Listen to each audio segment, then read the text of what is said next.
अस्सलाम वालेकुम रहमतुल्लाहि व बरकातुहू। नाहत स्टूडियो के प्रोग्राम गुफ्तो शुनीद की नई एपिसोड में आपको खुश आमदीद कहते हैं। इस एपिसोड की खूबसूरत बात यह है कि इसका इंतज़ार 2 साल से था। 2 साल पहले हमारा कराची का टूर था, तो हमारी एक बड़ी महबूब शख्सियत जिनका ताल्लुक हैदराबाद से है, तो उनसे मुलाकात हमने शेड्यूल में रखी हुई थी सबसे ऊपर कि उनसे मिलते हुए हम कराची जाएंगे। लेकिन उन्हीं दिनों अल्लाह की तरफ से करना ऐसा हुआ कि वो लाहौर तशरीफ़ ले आए और हमारी मुलाकात नहीं हो सकी। तो 2 साल इंतज़ार के बाद आज वो घड़ियाँ आ चुकी हैं कि वो बुज़ुर्ग शख्सियत आज हमारे पास स्टूडियो में मौजूद हैं। तो मेरी मुराद हैं सैफुल्लाह मोहम्मदी भाई हैदराबाद से। अस्सलाम वालेकुम रहमतुल्लाहि व बरकातुहू। क्या हाल चाल है भाईजान, खैरियत से? अल्लाह का बहुत करम है। बुजुर्ग शख्सियत के हवाले से, मतलब बुजुर्ग मायने के एतबार से अगर कहा जा रहा है तो बहुत अच्छी बात है। नहीं, मैं उम्र के हिसाब से कहा है। अच्छा चले ठीक है। तो ਤੁਸੀਂ ਆਪਣੇ ਆਪ ਨੂੰ ਕੀ ਸਮਝਦੇ ਹੋ? जवान। फिर ठीक है। हालांकि इनके ज़माने के सारे नीम के दरख्त गिर चुके हैं। तो मोहम्मदी साहब, हम आपको खुश आमदीद कहते हैं। माशाल्लाह आप तशरीफ़ लाए हैं, कल हमारे पास बड़ी खुशी हुई है, आपसे अच्छी गुफ्तगू भी रही है।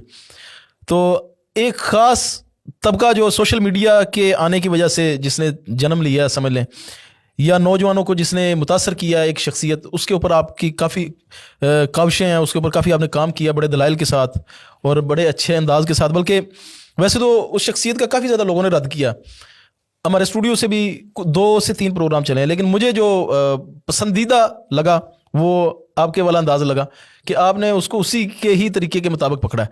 तो माशाल्लाह अल्लाह आपके इल्म में इजाफा फरमाए और आपकी जो ये काविशें हैं उसको कबूल फरमाए। सबसे पहले ना मोहम्मदी साहब, थोड़ा सा ना तारुफ करवाएं मोहम्मदी लाइब्रेरी के हवाले से कि ये कब मार्ज़ वजूद में आई और क्या असबाब थे इसके पीछे, फिर हम आगे अपनी गुफ्तगू को जारी रखेंगे इंशाअल्लाह ताला। असल में हम बुनियादी तौर पर शुरू से हदीस नहीं है, बल्कि हमारा ताल्लुक बाज़ मसालिक से था। हम यानी हम समरत साथियों का, ठीक है, तो हम साथियों का ताल्लुक यानी दीगर मसालिक से था। अल्लाह रब्बुल इज़्ज़त ने हमें इस मसलक हक्का की तरफ मार्फत दी, हिदायत दी। अल्हम्दुलिल्लाह हमने मसलक अहल हदीस जो है वो सन 2000 और सन 2001 के अंदर अल्हम्दुलिल्लाह हम लोग अहल हदीस हुए। तो हम अपनी गली के कोने पर बैठ कर जो ना, यानी कि बिल्कुल रोड लग जाता था, वो हम दावत व तबलीग का काम करते थे। अच्छा माशाल्लाह। लोग वहाँ पे आते थे, हम उन्हें समझाते थे लोगों को। तो जाहिर है कि वो आए दिन जो ना इख्तलाफात होते थे। एक हमारी मखसूस जो ना आस्करी एक तंजीम है, एक फ़िरक़े की, उससे झगड़े होते थे। यानी कि आप उनको समझाते थे, फिर वो आपको समझाते थे? हाँ, वो हमें मार के समझाने की कोशिश भी करते थे। तो आपको समझ आते थे कि नहीं आते? बस वो हम वही बात है कि कोशिश करते थे, वो अपनी कोशिश करते थे, हम अपनी करते थे। फिर ये होता था कि जो हमारे यानी कि जो अकाबरीन थे उस वक्त जमात के, हमारे जो नायब अमीर थे अब्दुल गफ़ार अंसारी साहब रहमहुल्लाह, तो वो जो ना हमें समझाते थे कि बेटा ये दीन की दावत का जो काम है ना, ये थल्लों पे गलियों में ऐसे बैठ कर नहीं होता, ये इसका अदब नहीं है। तो इसका तरीक़ाकार ये है कि आप कोई लाइब्रेरी या मस्जिद, मरकज़, कोई इस तरह का कोई सिलसिला करें, वहाँ लोगों को आप दावत दिया करें। तो यूँ जो है इस लाइब्रेरी का एक शौक़ पैदा हुआ।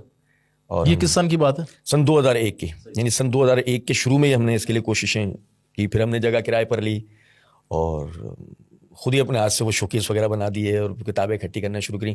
सन 2001 के आखिर तक हमने ये जो अपनी लाइब्रेरी बना ली थी और काम शुरू कर दिया था अल्हम्दुलिल्लाह। तो यूँ ये लाइब्रेरी का क्या अमल में आया। सन 2002 में ज़िम्मेदारी मिली मुझे कुरान का यहाँ दर्स देने की। अल्लाह ताला के फजल करम से सन 2012 के अंदर वो दर्स तकमील को पहुँचा।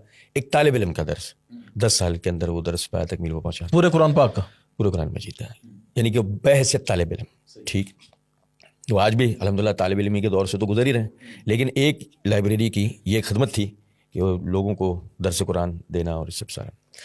अच्छा, फिर इसी तरह जो ना मतलब यानी हमने तमाम मसालिक की किताबें इकट्ठी की ताकि ये एक जनरल लाइब्रेरी रहे, इस पर कोई फ़िरका वाराना छाप ना हो, हर शख्स आ सकता हो, हर शख्स इससे पढ़ सकता हो। इसका कोई दाखिला फॉर्म नहीं है, कोई मेंबरशिप नहीं है, ठीक है, और न ही कोई NIC आपको जमा कराना पड़ता है, यानी कुछ भी नहीं है। पब्लिक लाइब्रेरी किताबें जारी भी करते हैं हम, लेकिन मास्टर्स के अलावा सही जो रेफरेंसेस हैं उन्हें हम नहीं देते बाहर। उनका यही होता है कि भाई आप आएँ, बैठें, देखें, आपका किसी भी मरकज़ से ताल्लुक़ है, किसी भी मसलक से आपका ताल्लुक़ है, आप बैठें, पढ़ें, सीखें, कोई मसला ही नहीं। और वो चाहे कोई सी भी किताब आपको चाहिए हो, बल्कि हमारे पास लाइब्रेरी में ये भी एक सिस्टम है कि हो दीन की किताब और आप आकर उसके बारे में जिक्र करें और हमारे पास ना होना, हम वो आपको अरेंज करके देते हैं, चाहे वो हमें कहीं से भी मंगवानी पड़े। सही, ये भी जो ना तरीक़ाकार होता है। फिर आप उसको पढ़ लें और पढ़ने के बाद लाइब्रेरी में जमा करा दें। मतलब मिशनरी लाइब्रेरी, आम लाइब्रेरी, अल्हम्दुलिल्लाह, अल्लाह का बड़ा करम है। और तो माखज़ सारे हमने जमा किए अल्लाह की दी हुई तौफीक से। माखज़ से मुराद माखज़ तो अरबी के होते हैं ना?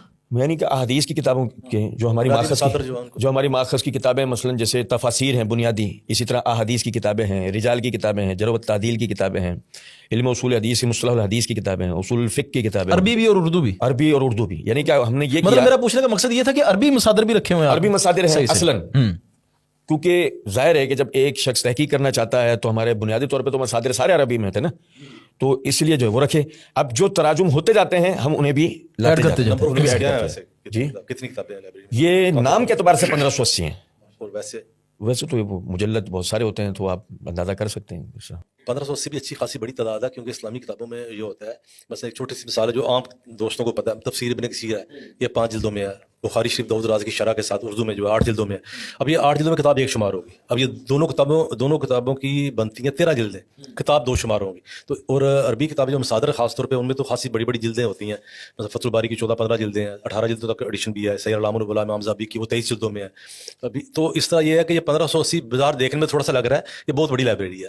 الحمدللہ، یہ اللہ کا